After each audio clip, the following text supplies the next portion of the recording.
میدونستید با چند تا تیکه آهن ساده میتونیم یه دستگاهی درست کنیم که لوله ها رو خیلی قشنگ و تمیز برامون خم کنه بدون شکستن، بدون تاب خوردن. این دستگاهیه که من ساختم. حالا همراه من بیاید تا بریم لحظه لحظه ساختش رو با هم دیگه ببینیم. ما برای ساخت به این متریال نیاز داریم. شما نسبت به نیازتون میتونید ابعادتون رو تعیین کنید.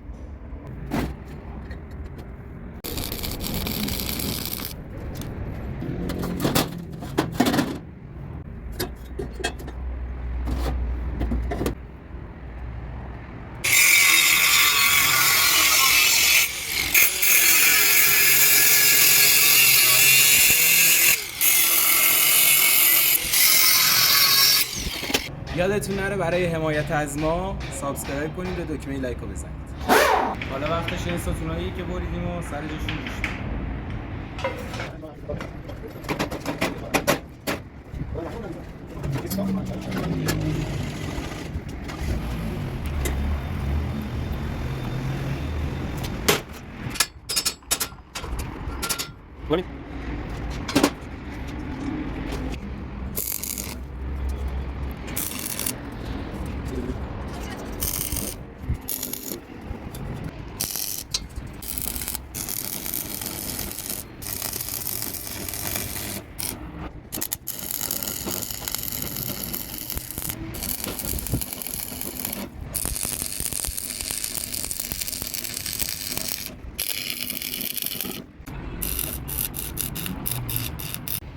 خب تو این بخش می‌خوایم بریم 2 تا سوراخ بزنیم که این پیچا رو از توش رد کنیم.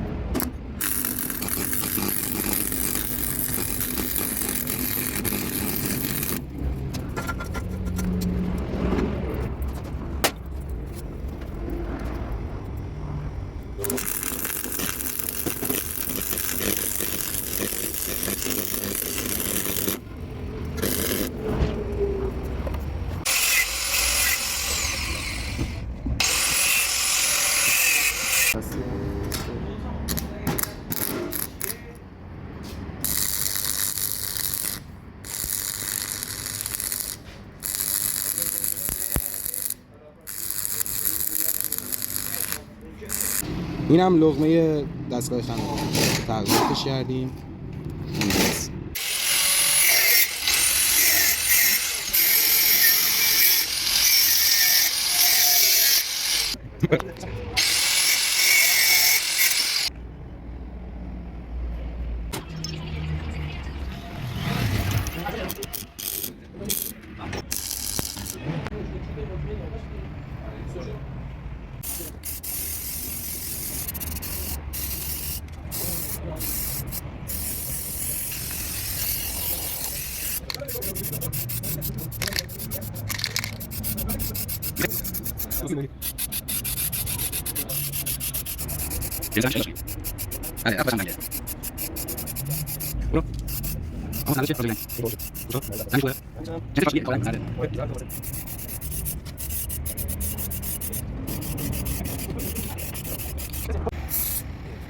رنگ قبلی تموم شد، ما رفتیم یه اسپری دیگه اون گرفتیم و اومدیم.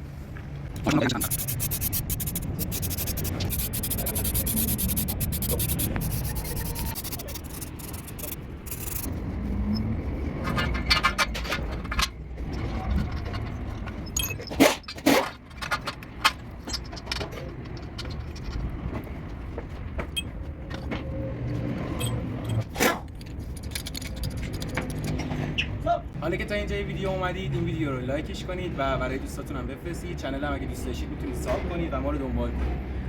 دستمون به اینجا رسید، بریم که یه لوله باش خم کنیم ببینیم چی ساختیم.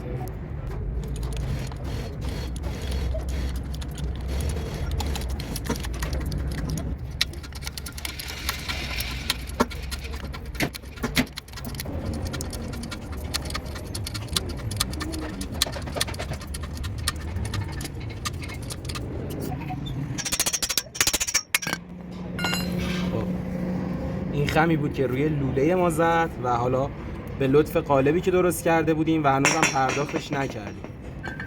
به لطف قالبی که درست کردیم لوله ما نشکست و کامل خم خورد و هیچ اتفاقی براش نیفتاد.